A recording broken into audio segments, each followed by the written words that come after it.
이제 하나님 말씀은 구약 성경 에스겔 30장입니다. 에스겔 30장 1절부터 9절까지 한 절씩 말씀을 교독합니다. 1절 제가 먼저 읽습니다. 또 여호와의 말씀이 내게 임하여 이르시되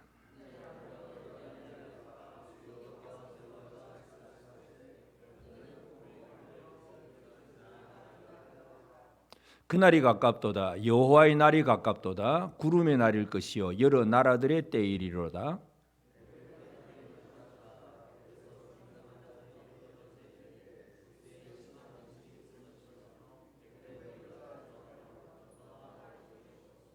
구스와 붓과 룻과 모든 섞인 백성과 굽과 및 동맹한 땅의 백성들이 그들과 함께 칼에 엎드러지리라.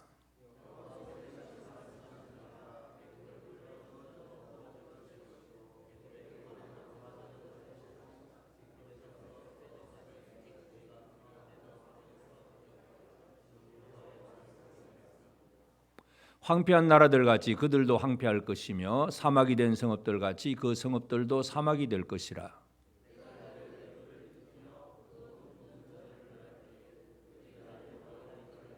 같이 읽읍시다. 그날의 사절들이 내 앞에서 배로 나가서 염려 없는 구스 사람을 두렵게 하리니 애굽의 재앙의 날과 같이 그들에게도 심한 근심이 있으리라. 이것이 오리로다. 아멘.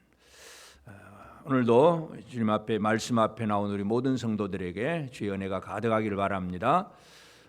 얼마 전에 우리나라가 이제 한미 동맹 70주년을 지냈습니다. 참 이 70년 전에 6.25 전쟁이 벌어지고 그 결과로 이제 미국이 또 유엔군이 참전을 하고 또 한미 동맹이 맺어졌고 그리고 이제 70년이 벌써 훨씬 지났습니다. 그래서 지금 이 우리나라가 참 전 세계에서 있을 수 없는 그렇게 예를 찾아보기 힘들 정도로 전쟁으로 모든 것이 파괴된 나라가 지금은 아주 선진국이라고 하는 그런 어떤 칭호를 듣고 많은 사람들에게 부러움의 대상이 됩니다. 옛날에는 우리가 이 미국으로 가는 게 드림이었는데 요즘은 이 동남아 사람들 다른 사람들이 한국으로 들어오는 것이 드림입니다. 코리안 드림입니다. 그만큼 잘 살게 된 거 물론 하나님의 은혜이긴 하지만 세상의 정치적인 면에서 가장 그 큰 영향력 중에 하나가 바로 한미 동맹이었다 하는 걸 부인하는 사람이 별로 없습니다. 왜냐하면 여전히 북한은 무기를 만들어내고 전쟁을 대해서 그렇게 호시탐탐 얘기를 하고 있지만 그나마 그래도 지금까지 지켜주고 있었다는 얘기는 그러한 동맹이 있었다 하는 그런 얘기인데 물론 이제 정치적인 면에서는 이러한 동맹들이 참 필요합니다. 옛날부터 고대 역사부터 여러 나라들이 이런 나라와 동맹을 맺기도 하고 또 저 나라와 동맹을 맺기도 하고 그 세계 역사가 그런 흐름이에요. 지금도 우리는 그런 흐름 속에서 살고 있습니다. 하나님께서 지금 에스겔을 통해서 바벨론 디아스포라 백성들에게 그들의 처지는 바벨론의 포로가 되어 있는 상태잖아요. 나라는 무너졌고 나라는 망했고 이미 남의 나라의 포로가 되어 있는 상태에서 회복되는 것만 해도 참 감사한 일인데 그 어떻게 회복될 수 있느냐. 바벨론이 지금 강한 나라이긴 하지만 그러나 주변에 또 그래도 이스라엘 백성들이 항상 의지했던 것들이 바로 애굽이라고 하는 남쪽에 있는 애굽 나라였습니다. 그래서 그 애굽에 대해서 지금 하나님께서 에스겔을 통해서 7번의 예언의 말씀을 주시는데 오늘 이제 30장에서 또 그 이제 세 번째 주신 말씀입니다. 애굽의 멸망인데 애굽의 멸망은 또 어떤 멸망이냐 하면 애굽과 동맹한 자들이 함께 망하는 멸망입니다.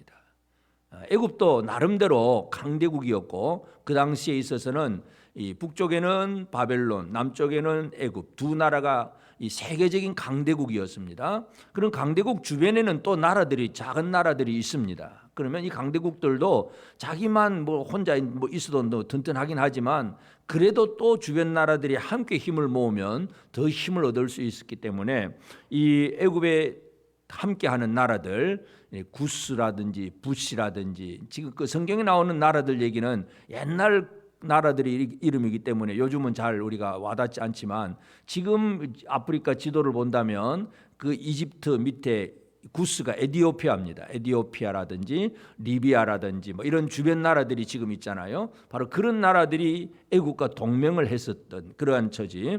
이제 여기에서 주시는 하나님의 말씀입니다. 그래서 이 애국과 동맹한 자들이 망한다는 얘기죠. 애굽이 망하고 애굽과 함께 동맹한 자들도 함께 망하는 거예요. 이 동맹이라고 하는 이 단어는 히브리어로 베리트라고 하는 단어인데 성경에는 이 베리트라고 하는 단어를 주로 어떤 단어로 사용하느냐 하면 언약이라고 하는 단어로 번역을 합니다. 우리가 언약 그러면 이제 좀 많이 듣던 얘기고 동맹 그러면 좀 세속적이고 정치적인 그런 이제 용어로 사용을 하기 쉽습니다. 그러나 하여튼 오늘 본문 말씀은 애국과 동맹한 자들에 대한 이야기입니다. 그래서 우리는 하나님께서 바벨론 디아스포라 그 백성들에게 그들이 누구와 동맹을 맺고 살아야 되느냐 지금 그 얘기를 하고 계신 거예요. 여러분은 누구와 동맹을 맺고 사십니까? 옆 사람하고 동맹을 맺었습니까? 안 맺었습니까? 안 맺었습니까? 별로 도와줄 의무도 없고 동맹이라고 하는 거 같이 언약을 맺고 같이 약속을 하고 조약을 하고 우리가 함께 하자 이제 이런 것들이 바로 이 동맹입니다. 그래서 이 애국과 동맹을 한 나라 주변 나라들은 애국과 함께 망한다는 사실 이 얘기를 하고 있습니다. 5절에 보면 구스와 붓과 룻과 모든 섞인 백성과 굽과 및 동맹한 땅의 백성들이 그들과 함께 칼에 엎드러지리라.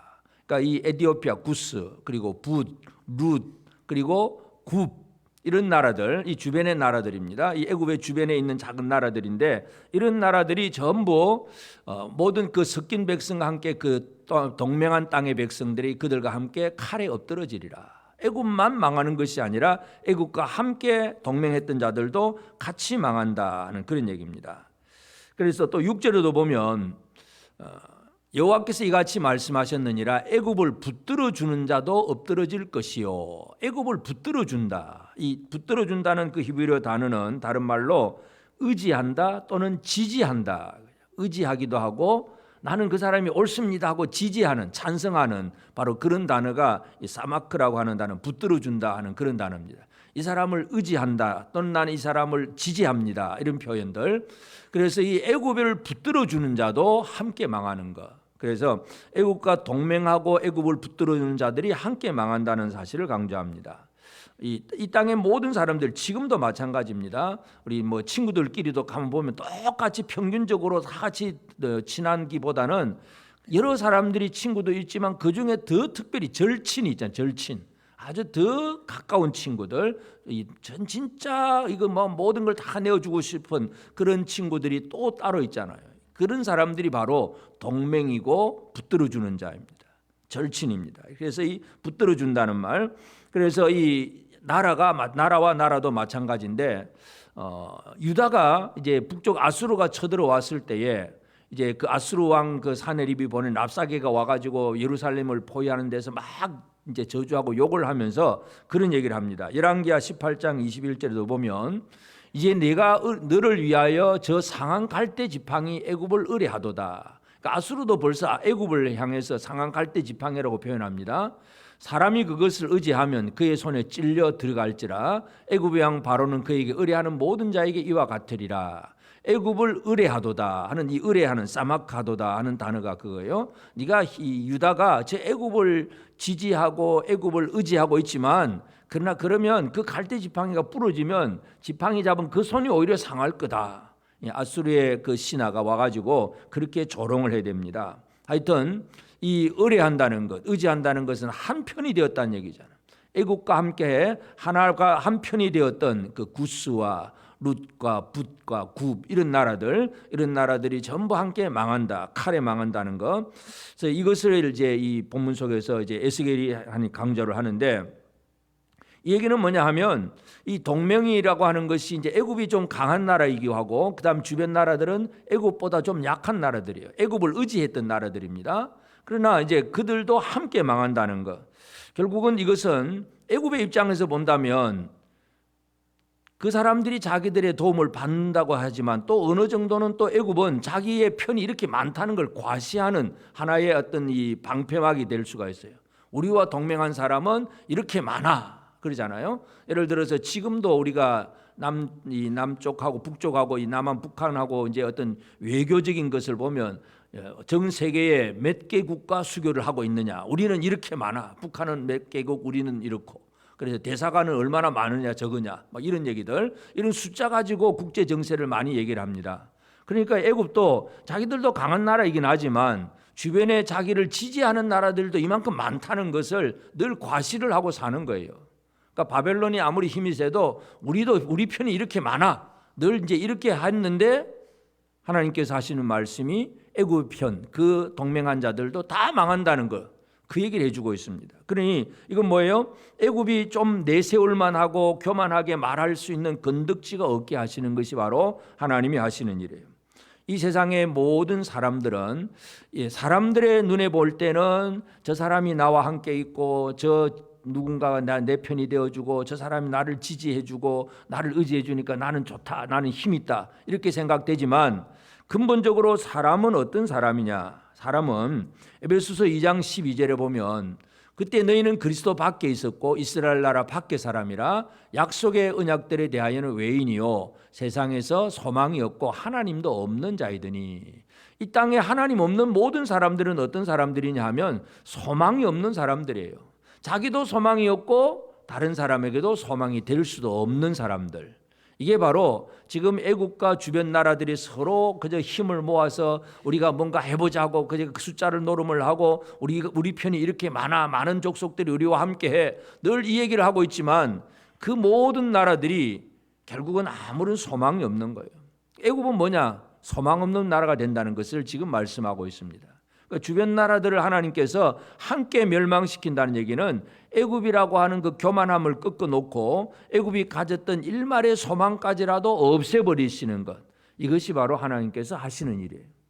그러면 왜 이렇게 하셨는가? 왜 지금 애굽에 대한 이야기를 에스겔이 자기 동족들 바벨론 디아스포라 그 백성들에게 이 애굽 이야기를 하고 계실까? 우리는 이 관점에서 늘 이 에스겔서를 봐야 됩니다.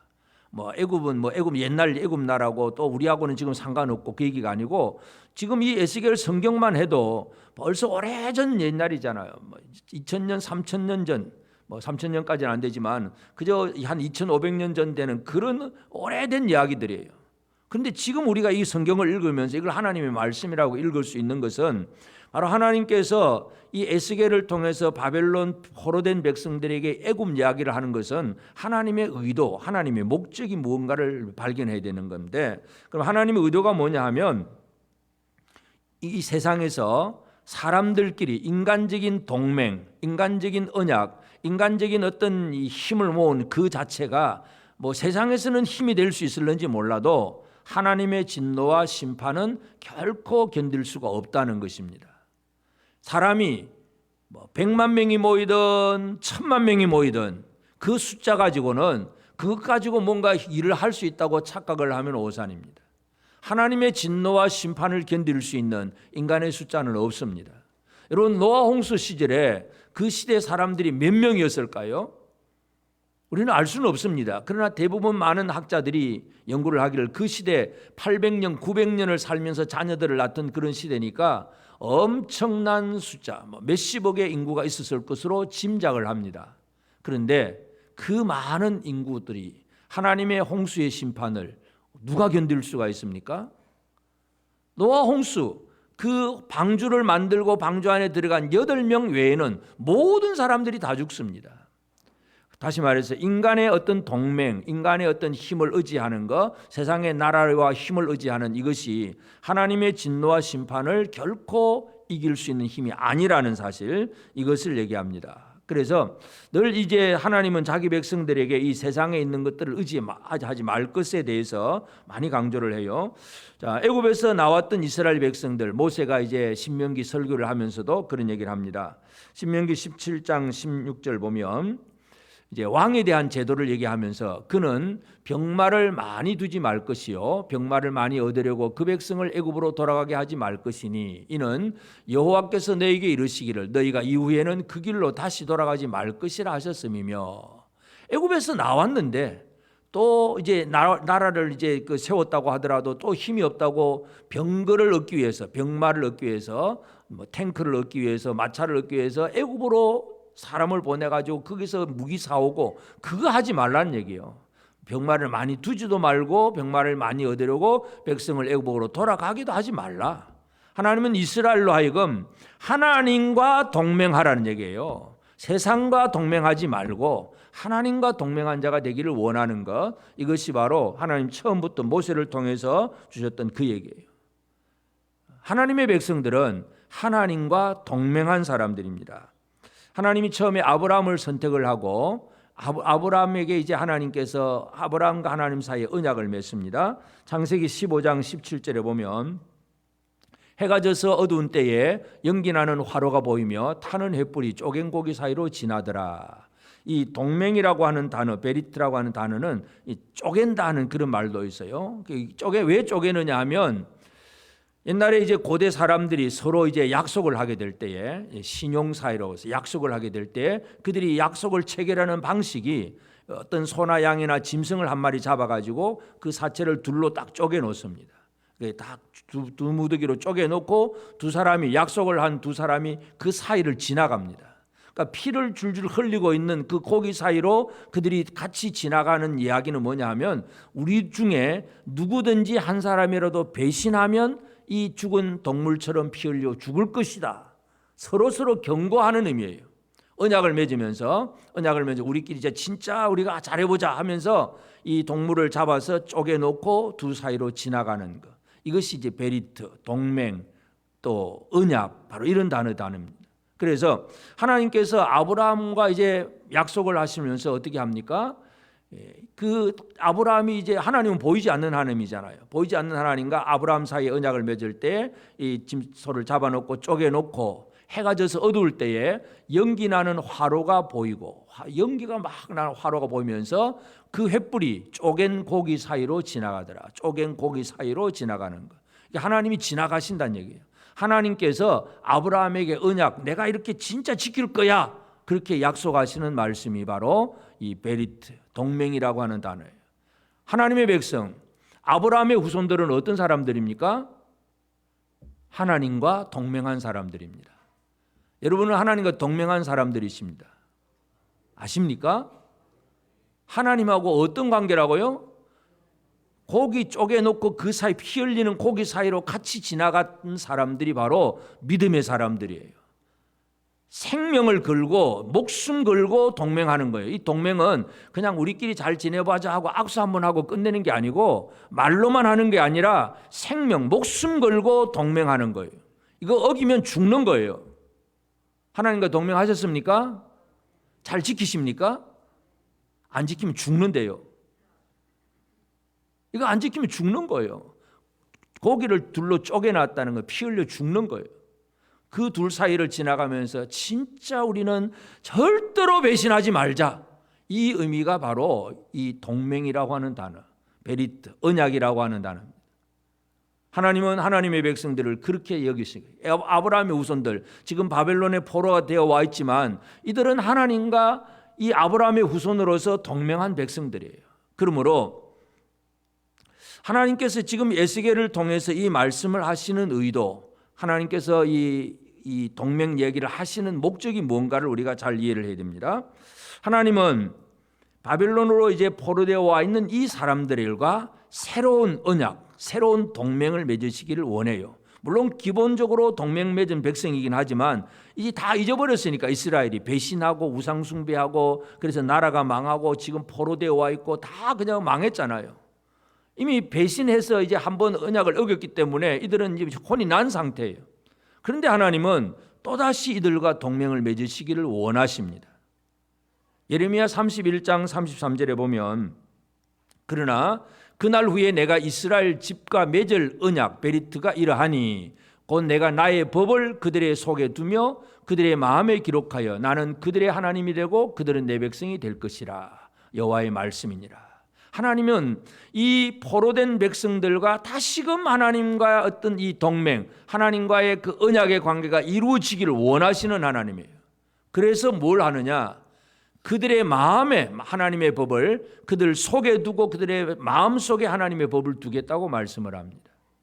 이제 하나님께서 첫째는 이제 모세를 통해서 두 돌비를 주셨잖아요. 돌비에 계명을 주시고 율법을 주셨습니다. 그러나 그 율법을 주셨는데 사람들은 그 율법을 배신하고 망했습니다. 그래서 하나님은 또다시 동맹을 맺기를 원하시고 이제 사람들의 마음 속에다가 하나님의 법을 주시겠다. 이게 바로 예레미야를 통해서 주신 예언의 말씀이에요. 하나님은 이와 같이 언약을 준비하고 계신다는 것을 에스겔을 통해서 보여줍니다. 그래서 이 바벨론에 사는 이 하나님의 백성들은 하나님의 마음을 좀 읽어야 됩니다. 우리가 참 하나님과 원래는 아브라함 후손으로서 동맹을 맺고 모세를 통해서 율법을 받았는데 이제 우리가 배신 때려가지고 이제 우리가 이렇게 망했잖아요. 그럼 이제 어떻게 할 거예요? 망한 거로 끝나느냐? 그런데 하나님은 또 자비로우신 하나님은 또다시 우리와 동맹 맺기를 원하고 계신다는 얘기예요. 이 하나님의 마음을 읽어내는 것이 오늘 우리에게 너무나 소중합니다. 우리가 잘못할 수도 있고 우리가 하나님 앞에 또 배신할 수도 있고 그래서 벌을 받을 수도 있습니다. 망하기도 합니다. 그러나 그래도 하나님의 자비하심 가운데 남겨둔 사람들은 하나님이 왜 우리를 남겨두셨을까? 지금도 우리에게 왜 말씀을 주실까? 하나님은 우리와 동맹하기를 원하시는구나. 이걸 깨닫는 것이 가장 중요한 일입니다. 지금도 하나님은 저와 여러분들과 동맹을 맺기를 원하시는 근본적인 마음을 품고 있다는 거 기억하시길 바랍니다. 하나님은 여러분과 함께 하기를 원하세요. 나 몰라라 할 거예요. 하나님 마음을 좀 알고 알겠습니다. 하나님 나 동맹합시다고 할 거예요. 나 몰라라 하면 이건 진짜 이거는 어리석은 일이죠. 이미 망해가지고 더 망할 길도 없는 완벽한 멸망 속에서도 그래도 하나님은 말씀을 주어서 동맹하는 백성으로 만들어내려고 애를 쓰시는 하나님이세요. 그 하나님의 마음을 읽어내는 것, 그 마음을 감사함으로 받아들이는 것, 이것이 지금 우리가 살아가야 될 삶이에요. 그래서 하나님은 우리들을 바라보시면서 어떻게 보시느냐. 여러분 애굽의 주변의 나라들을 서로 처음에 동맹 맺었을 때는 얼마나 좋았을까요? 야, 너도 내 편이고 너도 내 편이고 서로 우리 형제 언약하자. 예를 들어서 조폭 같으면 피 흘려서 마시기도 하고 이상 그런 짓도 하잖아요. 하여튼 뭔가 이 세상의 동맹들을 맺으면서 서로 그냥 한 잔 하면서 그저 자기들끼리 으쌰으쌰 잘해보자 막 했겠죠. 근데 결과는 뭐예요? 애굽도 망하고 구스도 망하고 국가, 룻가, 북가 그 주변 나라들이 다 망한다는 얘기잖아요. 기쁨이 없어요. 처음에는 기뻤는데 하나님 앞에 벌 받을 때는 그들이 다 망하기 때문에 주변 모든 사람들로부터 오는 것은 실망밖에 없습니다. 니도 망했구나. 니도 망했구나. 너도 안 되는구나. 다 망했구나. 기쁨이 없어요. 하나님은 어떤 하나님이시냐? 하나님은 이스라엘이 배신하고 하나님과 동맹을 어기고 이렇게 포로가 되었지만 그래도 하나님은 자기 백성들을 향하여 품은 마음이 있습니다. 하나님은 하나님의 백성을 바라보면서 기쁨을 잃어버리지 않는 하나님이십니다. 스바냐 선지자가 그렇게 얘기합니다. 스바냐 3장 17절에 보면 너희 하나님 여호와가 너희 가운데 계시니 그는 구원을 베푸실 전능자이시라. 그가 너로 말미암아 기쁨을 이기지 못하시며 너를 잠잠히 사랑하시며 너로 말미암아 즐거이 부르며 기뻐하시리라 하리라. 여러분 하나님 앞에서 하나님이 우리를 얼마나 기뻐하시는가를 다시 한번 생각을 해야 됩니다. 여러분 올림픽 메달을 따고 또 금메달 따고 또 축구 경기에서 이긴 선수들이 어느 정도 기뻐합니까? 영상을 한번 그런 거 한번 보잖아요. 요즘 이제 아시안 게임 축구도 하고 배구도 하고 다 한데 지면 진짜 침통한 집안이고 이기면 춤을 추잖아요. 벌쩍벌쩍 뛰면서 춤을 춥니다. 하나님은 기쁨을 이기지 못하시며 우리를 바라보실 때 하나님의 마음이 그거예요. 옆 사람에게 한번 얘기를 해주겠습니다. 하나님은 당신 때문에 기뻐 미치겠다 그럽니다. 기뻐서 어쩔 줄을 몰라. 하나님은 자기 백성들을 바라보시면서 기뻐서 어쩔 줄을 모르신 하나님이세요. 이러한 하나님이 우리와 동맹을 맺고 동맹하는 백성들에 의해서 하나님 절대로 실망하거나 낭망하지 않는 하나님이세요. 그렇기 때문에 우리는 어떤 사람이냐? 하나님의 백성은 하나님을 실망시키지 않는 사람이에요. 그렇게 사는 것이 이제 우리의 삶의 의무가 되기도 합니다만은 그래서 하나님 백성은 하나님 백성으로서의 그 정체성은 자부심입니다. 야, 나는 하나님이 기뻐하는 사람이야. 이제는 스스로를 자기 자신의 얘기를 합시다. 옆 사람에게 나는 하나님이 기뻐하는 사람이야. 그렇게 믿으십니까? 네가 나를 어떻게 생각하든 하나님이 나를 기뻐하셔. 이게 이 하나님 백성들의 정체성입니다. 이 바벨론 포로들에게 이 에스겔을 통해서 하나님께서 말씀을 주신 것은 바로 이 정체성을 심어주는 거예요. 우리가 비록 바벨론의 포로가 되어 와 있고 지금은 참 남들에게 멸시당하고 힘들게 살고 있지만 하나님은 우리를 기뻐하신다. 이것을 깨닫는 순간 우리는 힘을 얻을 수가 있습니다. 그래서 하나님께서 에스겔을 통해서 주신 이 말씀들은 애국과 그 주변 나라들이 서로 처음에는 힘을 모아서 기뻐하고 자기들끼리 으쌰으쌰 했지만 그러나 그들은 하나님이 심판하시면 다 망하고 서로 쳐다보고 서로 낭망하고 서로 그냥 눈물만 흘릴 수밖에 없어요. 그러나 하나님과 동맹한 자들은 결코 낭망하지 않습니다.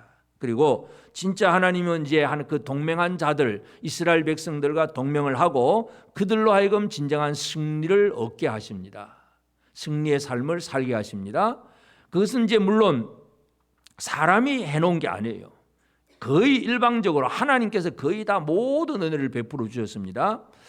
이제 하나님이 바벨론 포로가 이제 70년이 지나고 나면 하나님께서 이제 고레스라고 하는 왕을 통해서 이스라엘 유다를 회복시킵니다. 그걸 이사야 선지자가 미리 한 200년 전에 벌써 예언을 해두었습니다. 이사야 44장 28절에 보면 고레스에 대하여는 이르기를 내 목자라 그가 나의 모든 기쁨을 성취하리라 하며 예루살렘에 대하여는 이르기를 중건되리라 하며 성전에 대하여는 내 기초가 놓여지리라 하는 자니라. 그러니까 하나님께서 이사야를 통해서 고레스라고 하는 인물, 사람의 이름까지도 정확하게 예언을 해놓으신 거예요. 그리고 그 한 200년 후에 진짜 실제적인 고레스가 등장을 하는 거예요. 그 고레스는 내 목자다. 그가 나의 모든 기쁨을 성취하리라.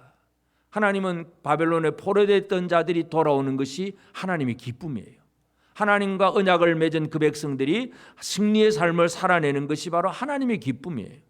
그 일을 위해서 고레스를 세울 것이라고 이사야가 예언을 했습니다. 그리고 이제 실제로 이제 그 일이 진행이 됩니다. 에스라 1장 2절에 보면 바사왕 고레스는 말하노니 하늘의 하나님 여호와께서 세상 모든 나라를 내게 주셨고 나에게 명령하사 유다 예루살렘의 성전을 건축하라 하셨나니 그러므로 유대인들은 예루살렘으로 돌아갈지어다.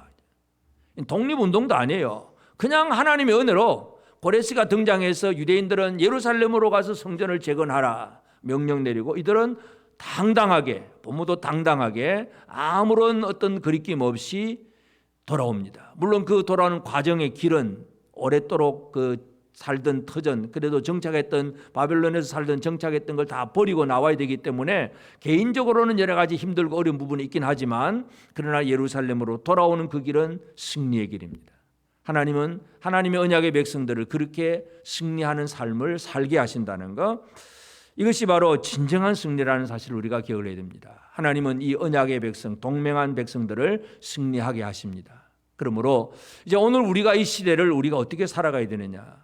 오늘 우리는 누구와 동맹을 맺고 또 동맹을 맺은 자로서 어떻게 살아내느냐? 이제 이것이 우리의 실제적인 신앙생활입니다. 제일 첫 번째 우리는 우리가 동맹을 맺어야 될 대상은 누구입니까? 너무나 당연한 답인데 누구와 동맹을 맺고 살아야 될까요? 하나님, 예수 그리스도와 동맹을 맺는 것. 이것만이 진정한 승리입니다. 예수와 동맹하면 망하지 않습니다. 옆 사람에게 얘기합시다. 예수와 동맹하면 절대 안 망합니다.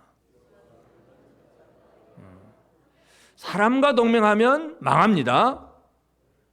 한미 동맹 70년 이게 얼마나 갈는지 그건 몰라요. 또 이제 몇백 년 후에는 또 그 언제 끝나게 되겠죠. 그래서 역사들이 그때 그렇다더라 기록만 하고 있을 거예요. 그러나 예수와 동맹하는 자는 영원히 망하지 않습니다. 여러분 사탄이 강한 것 같습니다. 세상을 정복하고 사탄의 어떤 여러 가지 많은 영향력이 커서 이 세상의 여러 가지 정치, 경제, 사회, 문화 모든 분야 속에서 지금도 사탄의 영향력이 아주 커요. 이긴 것 같아. 그런데 결론적인 승리는 예수께 있습니다. 계시록 17장 14절에 보면 그들이 어린 양과 더불어 싸우려니와 어린 양은 만주의 주시요 만왕의 왕이시므로 어린 양은 만주의 주 만왕의 왕이십니다. 그들을 이기실 터이요. 이 사탄 영과 그리고 그 짐승 거짓 선지자들을 이긴다고 분명히 표현합니다. 그리고 또 그 다음에 또 그와 함께 있는 자들 곧 부르심을 받고 택하심을 받은 진실한 자들 예수와 동맹한 자들도 이기리로다. 예수가 이기고 예수와 함께 있는 자들도 이기리로다. 이게 바로 예언의 말씀입니다. 여러분, 이 예수님과 동맹을 잘 맺고 사십니까? 아직도 동맹이 잘 안 된 것 같습니까? 동맹을 잘 하셨습니까? 예수와 동맹, 예수 이 애국을 붙들어준다. 사마크, 베리트, 사마크 두 단어인데, 자, 동맹이라고 하는 이 그 베리트, 쪼갠 고기 사이로 지나가는 진짜 목숨 걸고 서로 약속하는 것, 그리고 사마크라고 하는 것은 그를 의지하고 지지한다. 찬성하고 옳습니다 하고 이렇게 지지해 주는 거. 예수를 향해서 우리가 어떤 관계인가를 잘 생각을 해야 됩니다. 그러면 동맹이라고 하는 건 뭐냐 하면 한쪽 편이에요. 양쪽 편이 없어요. 우리는 중립이야 하는 사람들은요, 얼마 못 갑니다. 그 중립을 지키려면 진짜 자기 나름대로 강대국이 되어야 이 중립을 제대로 지킬 수가 있지. 약소국이 중립되면 여기 와서 이 나라가 건드리고 저 나라가 건드리고 늘 그렇습니다. 세상 전쟁이 다 그렇습니다. 우리는 이 동맹도 정확한 편에 서야 됩니다. 나는 뭐 이것도 아니고 저것도 아니다. 그런 거 없습니다. 예수냐 아니면 마귀냐, 둘 중에 하나입니다. 야고보서 4장 4절에 보면 가늠한 여인들아, 세상과 벗된 것이 하나님과 원수됨을 알지 못하느냐. 세상과 벗이 되면, 세상과 동맹하면 하나님과 원수란 얘기죠. 누구든지 세상과 벗이 되고자 하는 자는 스스로 하나님과 원수되는 것이니라. 여러분, 세상과 동맹입니까? 하나님과 동맹입니까? 하나님과 동맹하셨습니까? 진짜 이제 하나님의 길을 가야 돼요. 이 세상은 우리에게 많은 것들을 보여주면서, 사탄이 보여주는 두 가지입니다. 첫째는 아주 풍요롭고 아주 멋있어 보이고 좋은 것을 가지고 유혹을 합니다. 아주 지혜롭게 할 만큼 탐스럽고 먹음직하고 보암직한 이런 것들을 가지고 우리를 유혹하기도 하고, 그 다음에 한 가지는 뭐예요? 아주 무섭게 다가와서 우리에게 두려움을 주어서 우리가 그냥 스스로 무너지게 만드는 것. 이게 사탄이 가져오는 것들이에요. 그러니까 그 사탄과 함께하면, 사탄이 그저 예수님을 시험할 때 그러잖아. 이거 다 줄 테니까 나한테 절만 하라. 사탄에게 절하는 순간 사탄과 동맹이 되는 거예요. 그러면 다 차지하는 것 같지만 내가 사탄의 쫄개가 되는 거예요. 물론 거기에는 사탄하고 이제 싸울 필요는 없지요. 거짓된 평화가 있는 거예요. 세상에 흔히 평화 얘기를 많이 하는데, 거짓된 평화는요, 진짜 잘 주의해서 분간을 해야 됩니다.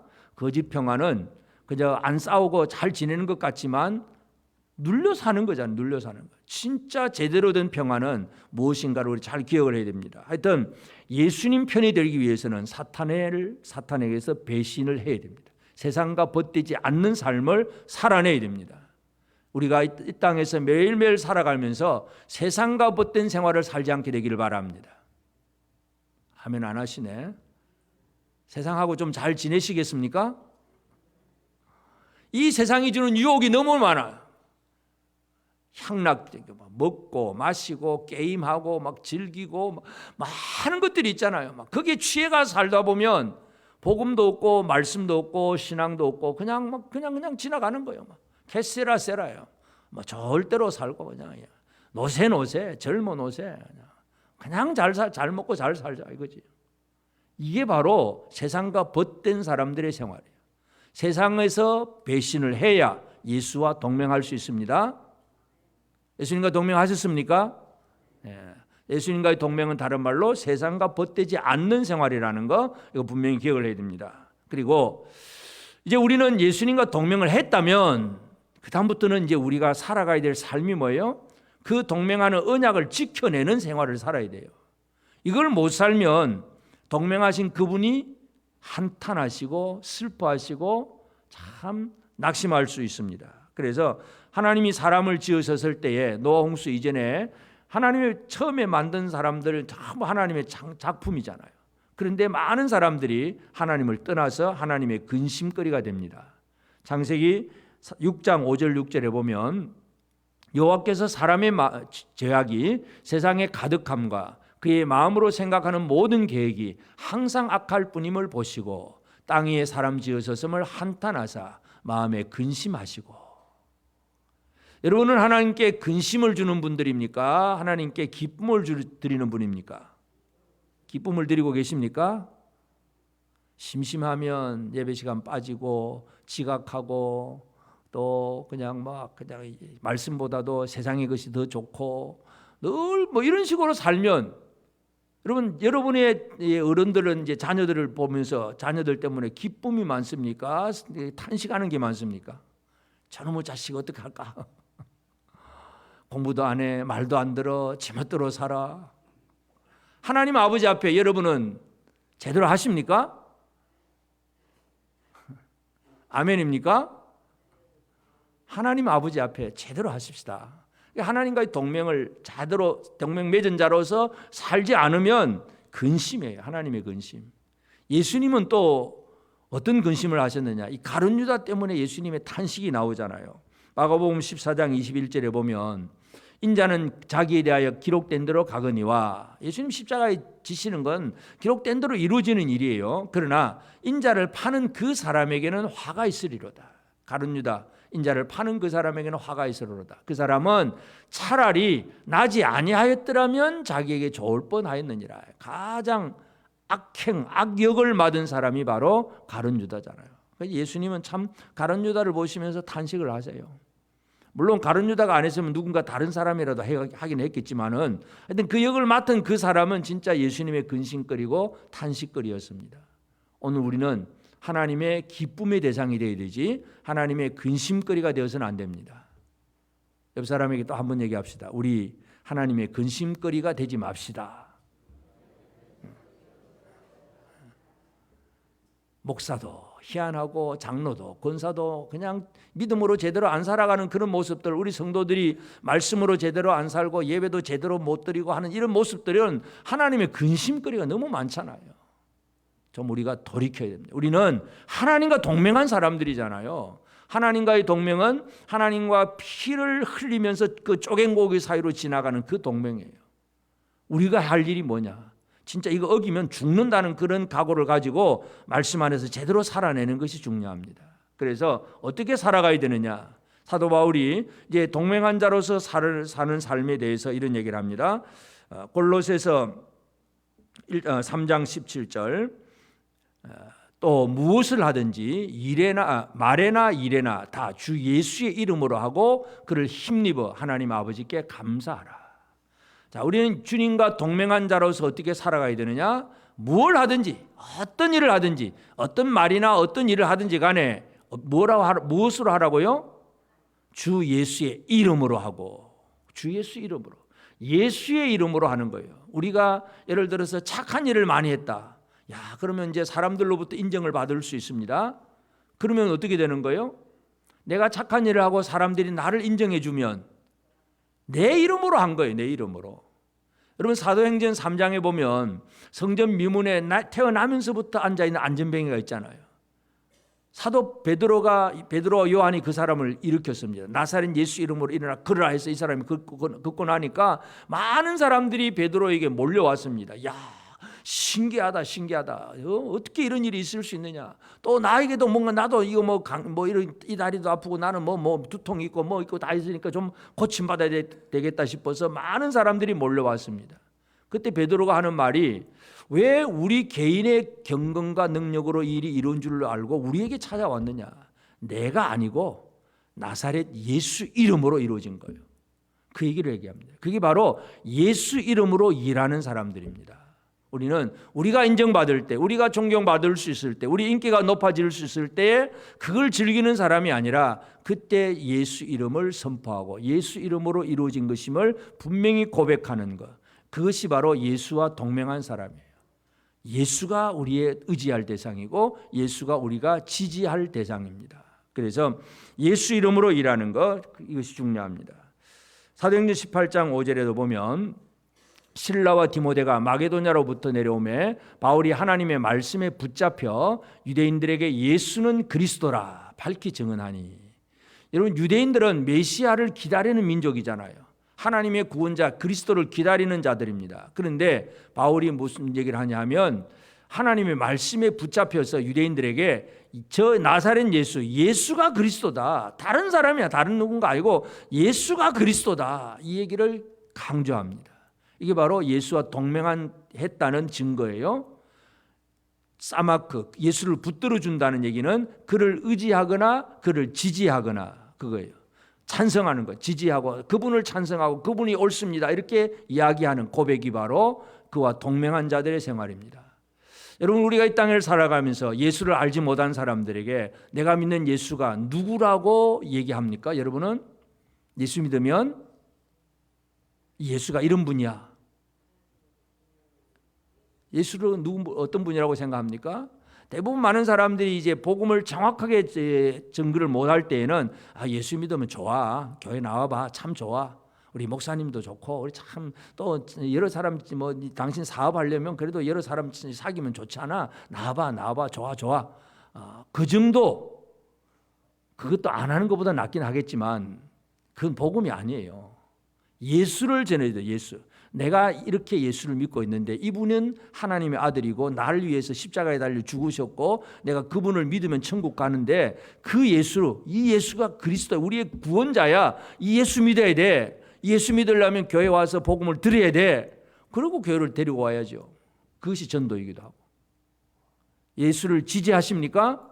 말로는 지지하고 찬성을 얼마든지 할 수 있지만 불신자들 앞에서, 다른 믿지 않는 사람들 속에서 내가 믿는 예수가 이런 분이야, 나의 구세주이고 메시아야, 이것을 분명히 선포하고 증거할 수 있는 그런 삶을 사는 것이 중요합니다. 여러분, 예수와 동맹하셨습니까? 아멘을 좀 힘있게 안 할까요? 아직도 동맹이 덜 됐다는 얘기인가요?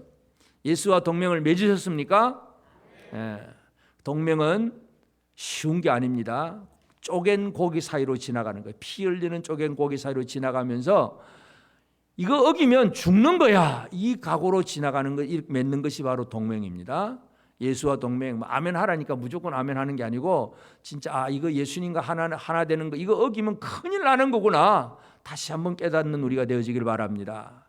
바벨론 디아스포라 백성들은 하나님과의 그 동맹, 율법에서 나오는 그 동맹이 깨어지고 그들이 결국은 지금 포로로 와 있잖아요.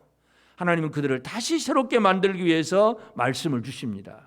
그래서 애국과 그 동맹한 자들이 함께 망하는 그 모습들을 들려주면서 진짜 동맹의 대상은 누구인가, 그리고 어떻게 동맹을 맺은 자로서 살아낼 것인가, 이것이 에스겔을 통해 주신 하나님의 말씀입니다. 오늘 이 시대에도 그대로 적용되는 말씀입니다.